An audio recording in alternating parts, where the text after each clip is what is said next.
welcome once again to Living in the 21st Century. Joining me once more is Vasyl Shevchenko, former Transportation Minister of Ukraine. Vasyl, it's always a pleasure to have you on. Thank you for having me. Beautiful. We got quite a bit to talk about this morning. Apparently, it seems that Donald Trump had stepped up capability of Ukraine, giving Ukraine the ability to strike deep into Russia. He granted European $850 million sale on Iran missiles, which could reach a target range of 240 to 450 kilometers or 200 miles deep into Russia. When that would have granted by President Trump, apparently systematically Putin like he went ballistic, because it is understood up to last night that he has stepped up bombardment in places like Kyiv, Dnipro, Kharkiv, Sumy, Donetsk, etc. Why do you think he's going this crazy and hitting so many cities at one time?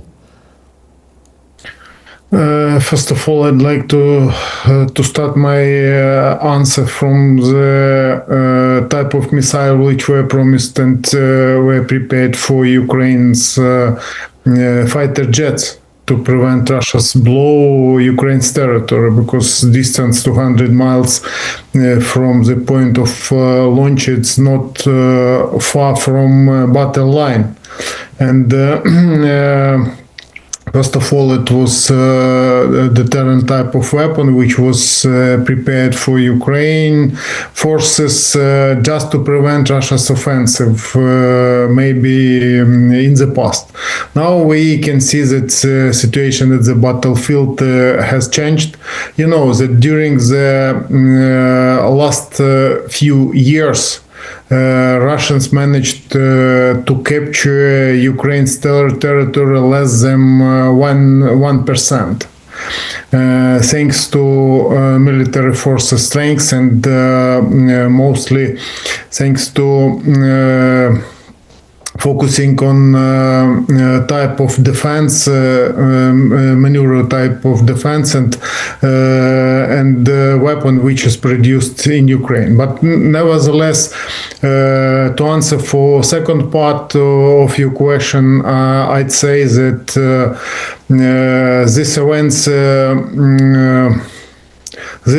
last events at the battlefield are reflecting at the Russia's image, and that the Russia's military troops which are unable to move ahead. And because of it, they have started launching Ukraine's territory big number, first of all, missiles and long-range drones, Iran types producing in Russia Federation, and they most of these targets were intercepted Ukraine forces, and it seems to me only few percent these missiles, first of all, ballistic missiles, managed to target infrastructure object in Ukraine, and very often when they are using mixing type of blow, they can achieve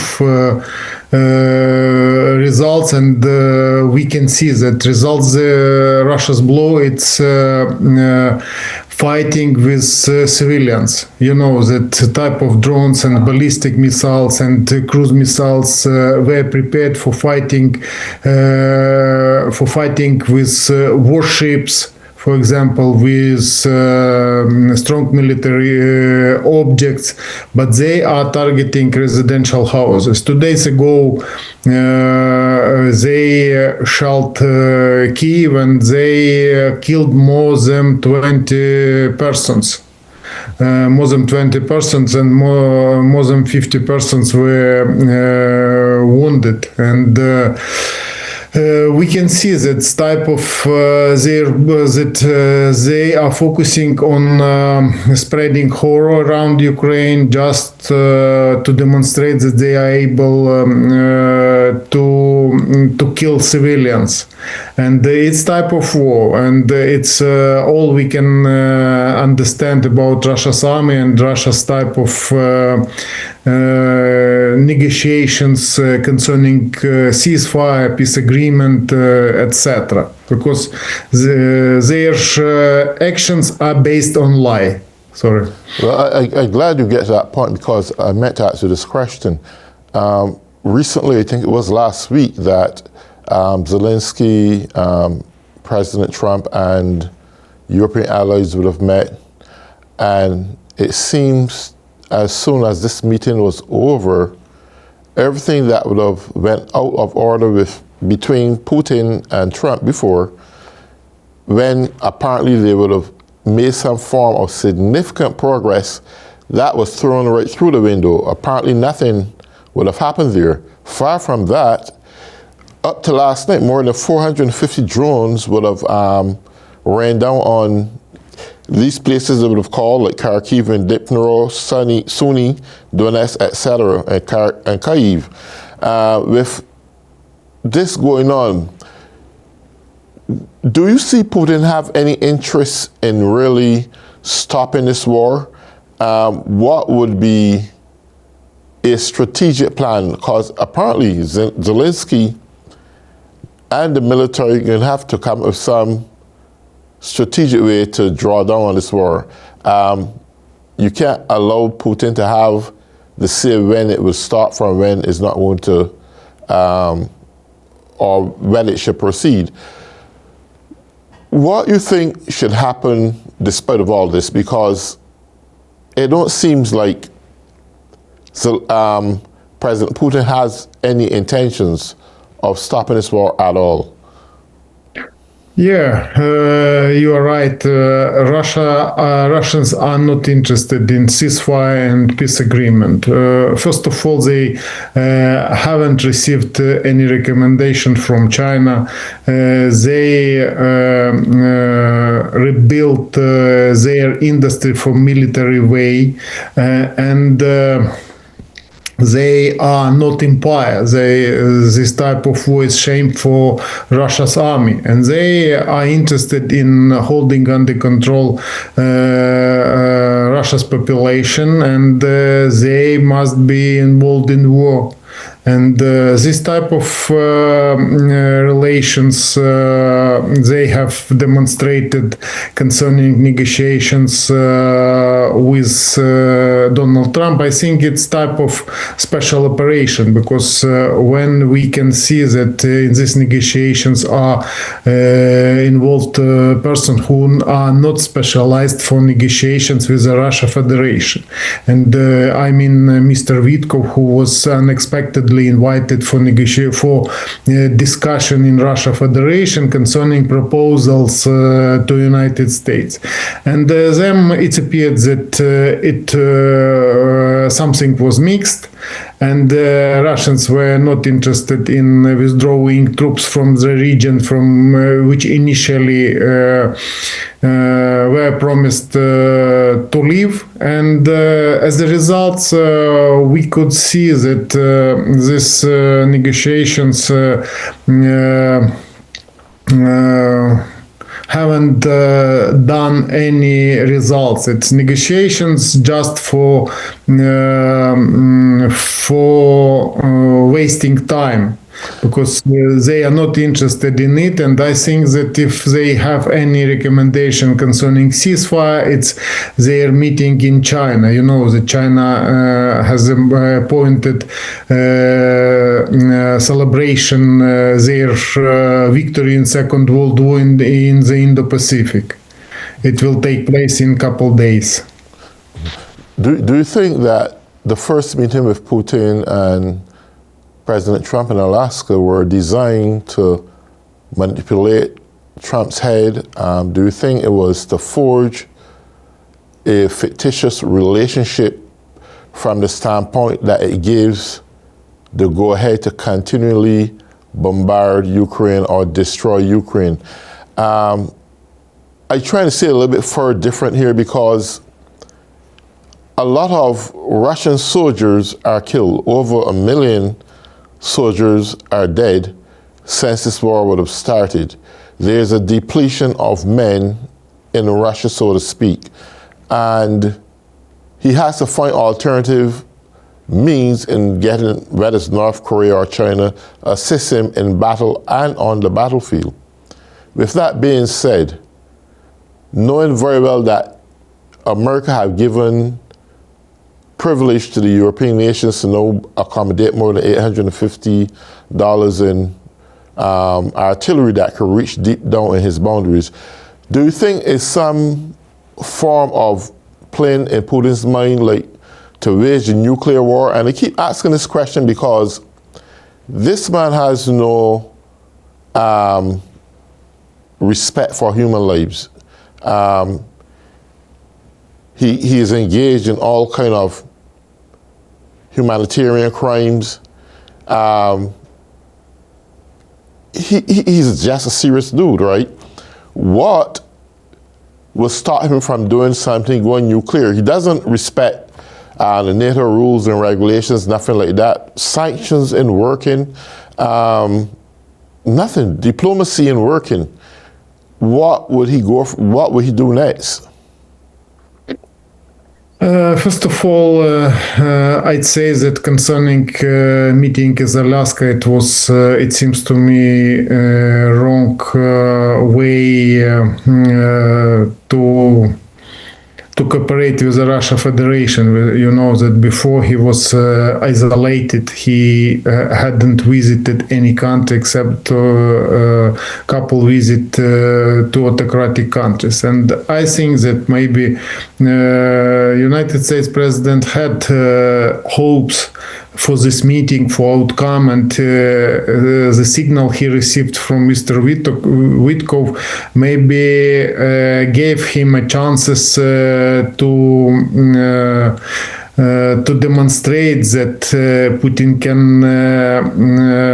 can follow it and can decide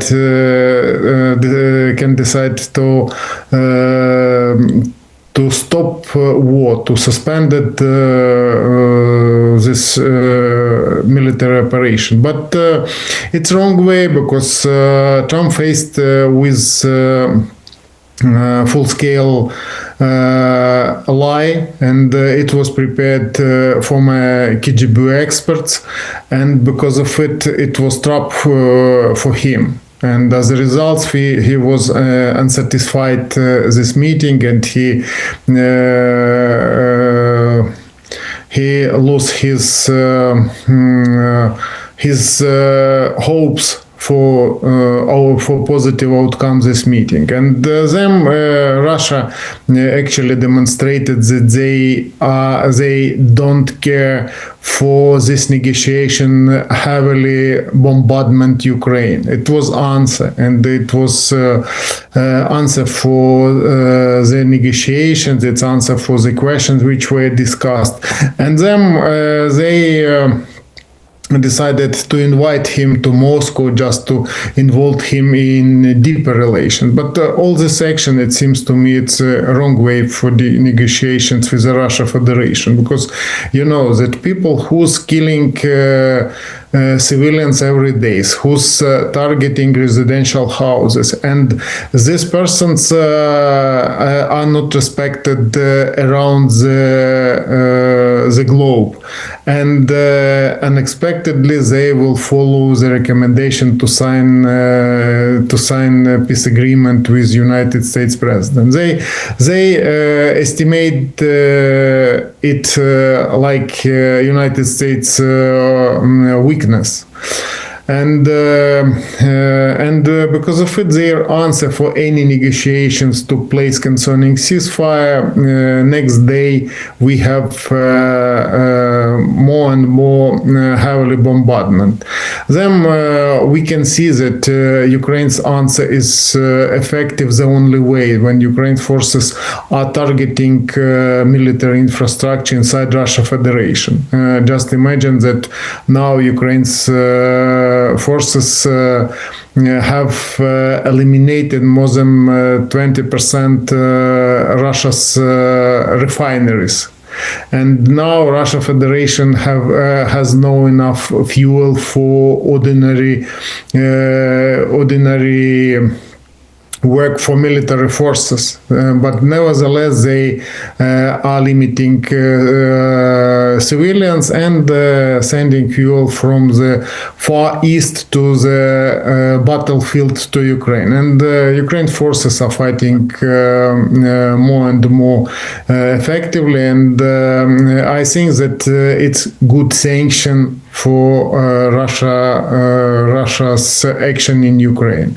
And then you know that Ukraine's forces Ukraine's military industry demonstrated that Ukrainians company produced long-range cruise missiles about 2.5 mile distance, which can be targeting different type of military infrastructure, and this missile has warhead 1.150 kilos warhead. And it will allow to eliminate more easier, but we don't have enough it. But it's only way, it's only language Russians understand it, and because of it, when we speak from the very beginning, which way is better to stop this war, it's help Ukraine with a weapon. And now Trump has changed his opinion, and now Ukraine forces have weapon only from European partners, which is bought from United States, and Europeans are supplying from own storages, from own in military industry to Ukraine, if it's possible, because you know that European Union has problems concerning Hungary, for example, whose leader is similar to dictator. And then I don't think that why United States president decided to communicate with Belarus's president, because it's dictator similar to Russia Federation. I don't think that they will respect this conversation. They will treat to United States leaders worse than before, because they don't respect this kind of negotiation if it's happened before their defeat. And in this case, I think that we have a lot of challenges, and nevertheless, Ukraine forces are holding battle line, and you know that before negotiations, Russia's troops sent their special operation forces groups to penetrate to the depths for 15 kilometers, and Ukraine forces surrounded it.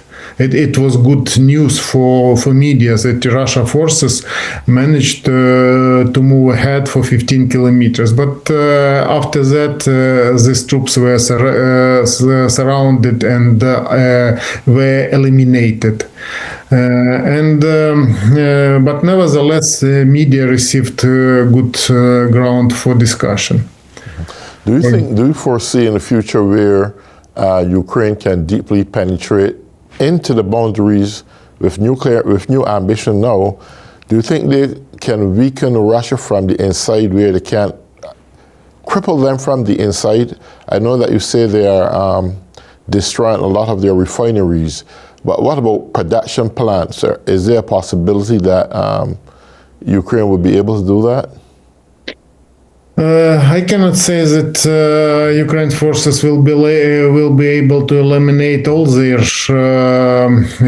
refineries and storages and maybe ports facilities from energy sphere, but Ukraine's forces will try to do it just to weaken enemy, because the good sanction for Russia Federation its defeat at the battlefield, but we have no enough weapon to drive them away just now, and we can see that our partners are not ready to provide us extra weapon, extra fighter jets, for example, weapon for fighter jets, and we have enough, it's more or less for defense forces, but Russia can stop war in the case they are getting under sanctions and their economy condition is rapidly worsening, and now we can see that they lack money at the end of year. According to the specialist I have heard, they will have they will need more than 100 billion at the end of year just for fulfilling all their promises, and the same situation will take place in next year. And I think that Russia's president count on China's leader, but China is not ready to confirm that they are ready to support Russia Federation, because they are satisfied current events to Russia Federation, current events with the Russia Federation, and I think that it's good for them, because they have received a lot of control about Russia's natural resources, and they are having energy resources according to the low prices. And now they are using and discussing re-establishing new world order. Now it's they will try to do it. They will try to promote this idea again, and we can see that China is ready to use Russia Federation to provoke before negotiations concerning world order. And I think that maybe negotiations with China, between United States and China, will have more or less positive outcome, but nobody knows, because we cannot understand what type of policy is being promoted by Donald Trump and concerning China. And I'm afraid that this action cannot lead to success if it's done without serious partners, without European partners, without partners in Indo-Pacific, and without partner who's on the United States side. And nevertheless, we will see the results of this meeting in China. We can see that all European leaders will not go there. Only 20 countries from around the globe will visit China for this meeting. From the very beginning, they will have meeting, so-called Shanghai Organization meeting, and after that they will have military parade. And I'm upset that India will participate in this meeting, because India is ready to cooperate with China, and they will try to establish new relations just after short-term conflict between India and Pakistan. And now we cannot forecast what will happen next, but I'm not sure that it's good idea for India. But maybe we should have, maybe United States officials should have communication with the Indian to persuade them that cooperation with the Western countries is more profitable than with autocratic countries. Is there still standing adequate medical facilities to take care of the injured civilians? Why I ask this is because the war supposed to be most soldiers against soldiers and nation against nations, but we see innocent civilians that this war is more targeting innocent civilians and housings and so forth, which can present quite a bit of casualties. So that's why I ask you, is there still adequate medical facilities to take care of those injured? But now I'd say that our medical forces are penetrated in civilian light, and many Ukrainians have had drilling courses concerning first aid and how to help people with damages, and very often people are having first aid at the same place and very often are ready to support each other. And for example, I'm driving in my car and I have in my bag first aid package and for any case. And my family members knows how to give first aid.